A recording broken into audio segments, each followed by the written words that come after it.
LIV have spent $5 or $6 billion, and they're going to have to spend another 5 or 6 just to maintain where they are. The golf world just witnessed something that seemed absolutely impossible 3 years ago. The man who once said he'd never join LIV Golf if it was the last place to play golf on earth is now telling everyone to stop being bitter and move on. Rory McIlroy, the face of loyalty to the PGA Tour, has completely transformed his position, and the reasons behind this shift reveal secrets about professional golf that nobody wants to admit out loud. This isn't just about one player changing his mind. This is about how money, politics, and pure exhaustion have completely reshaped the sport. Because when someone like Rory McIlroy tells the world to get over it, you know something fundamental has broken. When LIV Golf launched in 2022, backed by hundreds of millions of Saudi dollars, the PGA Tour needed a hero, someone who would stand up and say this was wrong. That person was Rory McIlroy. And he didn't just fight quietly, he went all in. Rory became the voice of resistance. While other players stayed silent or carefully avoided taking sides, he spoke out loudly. He criticized players who left for the money. He defended the PGA Tour's structure. He sat on policy boards trying to figure out how to compete. In June 2023, he told reporters exactly how he felt about the rival league. His words were blunt and unmistakable. This wasn't just professional disagreement. This was personal, but being the defender came with a cost. Rory wasn't just fighting LIV Golf. He was fighting against former friends, against players he'd competed alongside for years. The golf world split into two camps, and Rory planted his flag firmly on one side. He believed he was fighting for something bigger than himself. Because while Rory was fighting this war, something was happening behind closed doors that nobody saw coming.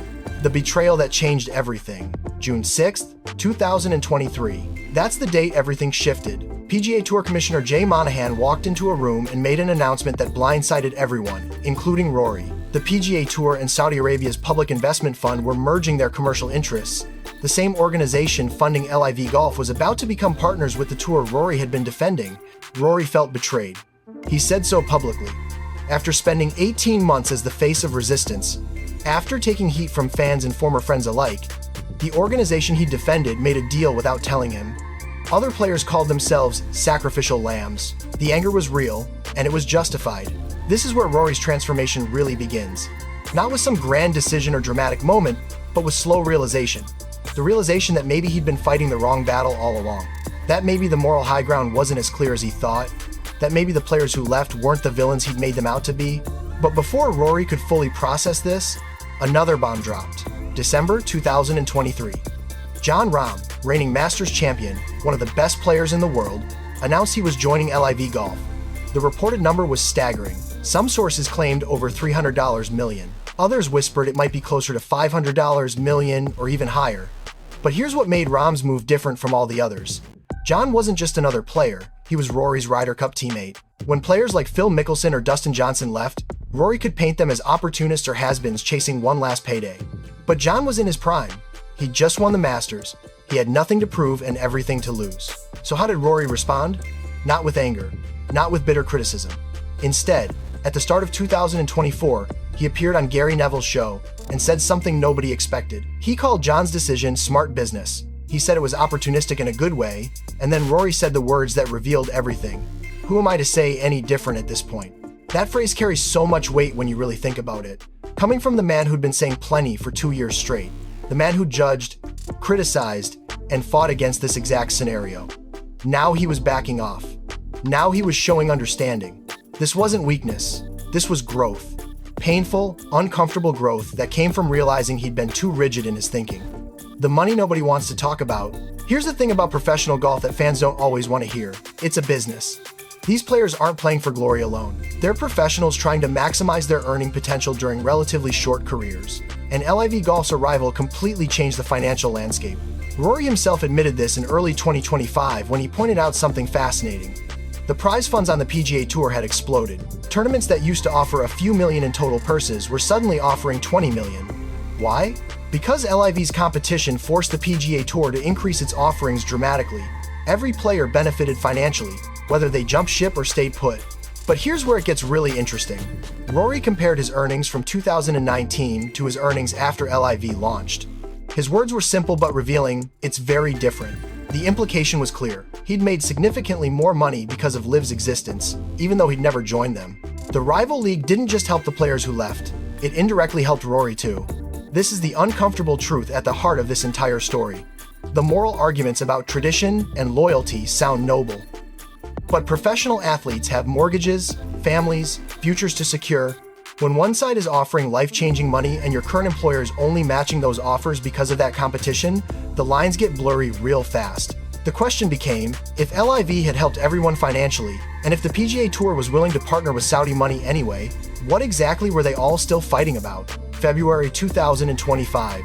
Rory McIlroy stood at Torrey Pines for the Genesis Invitational and delivered the most stunning statement of his career. His message was simple, direct, and impossible to misinterpret. Get over it. His exact words were even more blunt. He said the sport needed to stop looking backward and focus on reunification. He admitted that everything that happened was unfortunate, but it was done. Then he dropped the real bomb. If people are butthurt or have their feelings hurt because guys went or whatever, like who cares, get over it. This wasn't diplomatic language. This wasn't carefully crafted PR speak. This was Rory essentially telling everyone to grow up and move on. The fans who were angry, the players who felt betrayed. Even, perhaps, his former self, who'd spent 2 years fighting this battle. All of them needed to let it go. He went further. He talked about how the current state of golf was unsustainable. 2 competing tours, divided attention, ongoing legal battles, it couldn't continue forever. Something had to give. And if that meant swallowing pride and accepting that former enemies might return to the PGA Tour, so be it. This was the moment everyone realized. Rory wasn't just softening his stance, he'd completely flipped. The man who once led the resistance was now leading the call for peace. Some fans called him a hypocrite. Others said he'd finally seen reason. But everyone agreed on one thing. This wasn't the same Rory McIlroy who'd fought LIV tooth and nail back in 2022. And lurking in the background of all this was a new factor that nobody had anticipated. Donald Trump returned to the White House in January 2025, and almost immediately, professional golf became part of his agenda. Trump had always been involved in golf. He owns courses, he hosts tournaments, he plays constantly. But now he had presidential power behind his interest. And he made it clear, he wanted to help broker a deal between the PGA Tour and LIV Golf. In February, PGA Tour Commissioner Jay Monahan met with Trump and Saudi officials at the White House. Tiger Woods and Adam Scott were there too. The meeting lasted hours. Afterward, everyone spoke optimistically about progress. Rory wasn't at that meeting, but he'd golfed with Trump before the inauguration. The connections were clear.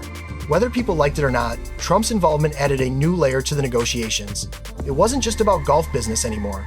It was about international relations, about Middle Eastern investment in American sports, about political optics. The pressure to reach a deal had intensified. Both sides knew that dragging this out indefinitely wasn't viable anymore. Rory acknowledged this reality. He admitted the negotiations were complex, but unlike 2 years earlier, he wasn't fighting against a deal. He was advocating for one, even if it meant former LIV players returning to the PGA Tour without punishment. But as winter turned to spring in 2025, something unexpected happened. The optimism started fading. March 2025. Arnold Palmer Invitational. Rory stood at a press conference and said words that surprised everyone. The merger doesn't feel any closer. Despite Trump's meeting, despite months of negotiations, despite everyone's best intentions, the two sides still couldn't finalize anything. Rory pointed out something interesting. He didn't think the PGA Tour actually needed a deal anymore. TV ratings were solid, prize money was still high. From a purely business perspective, the tour was surviving just fine. A merger would be ideal for golf as a whole, but it wasn't existential for the PGA Tour specifically. Meanwhile, LIV Golf was bleeding money. Reports suggested losses exceeding $1.4 billion over 4 years. That's not a typo. More than $1 billion in losses. Yet they kept spending. The Saudi Public Investment Fund seemed willing to absorb infinite losses to keep LIV alive. So here's where we stand in late 2025. 2 tours, still separate. Negotiations ongoing but stalled. Players divided but less hostile. Rory transformed from warrior to peacemaker. And nobody knows what happens next. Let's zoom out and look at what Rory's transformation really tells us about professional golf. This isn't just one player changing his mind. This is a case study in how complex situations rarely have clear heroes and villains. When LIV launched, it seemed simple. Greedy new league versus traditional establishment. But reality was messier. The PGA Tour wasn't some perfect organization. It had its own problems. Player dissatisfaction with prize money, concerns about schedule changes. LIV's arrival exposed these issues and forced improvements. The Saudi funding raised legitimate ethical questions, but major tournaments already took place in Dubai and other Middle Eastern locations. American companies did billions in business with Saudi Arabia. What we're watching is a sport trying to figure out its future in an era where traditional models don't automatically win anymore, where global money can challenge established power structures. Rory started this saga believing tradition should prevail. He ended it believing unity matters more than who was right or wrong. That's not weakness, that's pragmatism. The truth is, golf might never fully reunite the way it was before LIV. The sport might permanently exist with multiple major leagues, like boxing or racing. Or maybe a deal eventually happens and everyone pretends the last few years were just a weird phase. Either way, Rory's journey from critic to advocate mirrors golf's journey from certainty to confusion to acceptance of a new reality. Professional golf is at a crossroads. The path forward remains unclear. But one thing is certain. The Rory McIlroy who emerges from this era will be different than the one who entered it. More realistic about how business works. More understanding of others' decisions. More focused on what actually matters rather than what should matter in an ideal world. Because at the end of the day, staying angry forever doesn't win anything. Holding grudges doesn't build bridges. And in a sport that's already been divided for years, maybe what golf needs most isn't more fighters. Maybe it needs more peacemakers willing to say what Rory said. Get over it.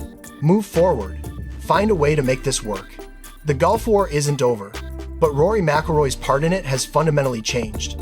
And that change might be the most important development in professional golf since LIV first launched. The question is whether everyone else is ready to follow his lead, or whether they'll keep fighting battles that might already be lost.